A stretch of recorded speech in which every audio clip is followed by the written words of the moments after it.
大家好，今日2026年嘅6月10號，面對嚴重財赤，公務員舊年就凍薪。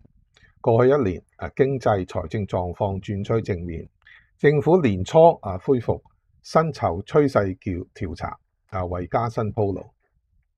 舊年11月26號，黃福苑發生火災，災後嘅調查揭露部門工作疏漏、卸責文化問題嚴重。政府安置等善後嘅工作亦都飽受批評。特首李家超同官員冇人道歉。災民怒火未消，市民同情居民。加上過去一年施政缺失嘅事件一宗接一宗，公務員薪酬調整演變成為市民對整體公務員表現嘅公投，意見兩極化。有市民質疑公務員仲想加人工。政府琴日就公布高中低級公務員就來年劃一加薪2%。官員就搬出咗6大考慮因素。李家超同局長早前就強調，睇公務員嘅表現應該係睇整體性，嘗試淡化黃福苑火災呢個因素。2026年度嘅薪酬趨勢調查結果顯示，過去一年高中低層嘅加薪分別係4.12%、2.64% 同1.17%。多個工會其後就要求劃一加3% 至到4.12%。最後行會咧就唔直接採用呢3組嘅數字，就劃一咗加幅係2%。政治考慮味道濃厚，宏福火災民怨成為第7個參考嘅因素，亦都可以咁講係最重要嘅因素。公務員事務局局長楊何蓓茵琴日見記者就話，香港嘅經濟過去一年錄得增長，生活開支溫和上漲。今年嘅薪酬趨勢淨指標錄得正數，反映私人市場薪酬普遍上漲。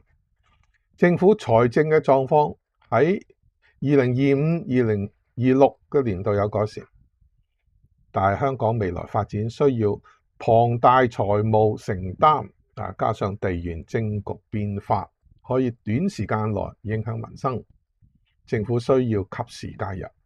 所以政府管理公共財政需要更加審慎。然而今年度嘅合理調整薪酬有助維持公務員士氣，亦都係對公務員嘅肯定。建制人士同埋工會強調，宏福苑火災係單一事件，唔應該影響整體公務員薪酬調整。李家超強調睇公務員表現應該係睇整體。政府就口硬，但最終劃一加薪2%呢個決定說明一切。政府重視公務員士氣，但亦不得不顧及市民嘅感受。宏福苑大火一場人禍，當然唔係所有17萬公務員要人人需要承擔責任。大火災涉及政府工作疏漏嘅範圍同埋程度之大，公眾對公務員表現產生負面觀感，已經並非只係針對涉及嘅部門，而係整體性。特首同行會決定劃一加2%，咁講係間接承認咗政府對宏福人有虧欠。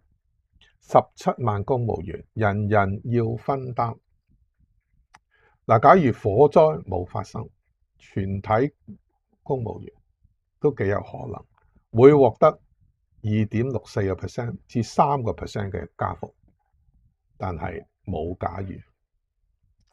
楊何蓓茵琴日見記者，被記者問到喺黃福園大火嘅獨立委員會聆訊裏邊揭示有公職人員嘅表現差強人意，公僕加薪幅度係咪有考慮公眾觀感？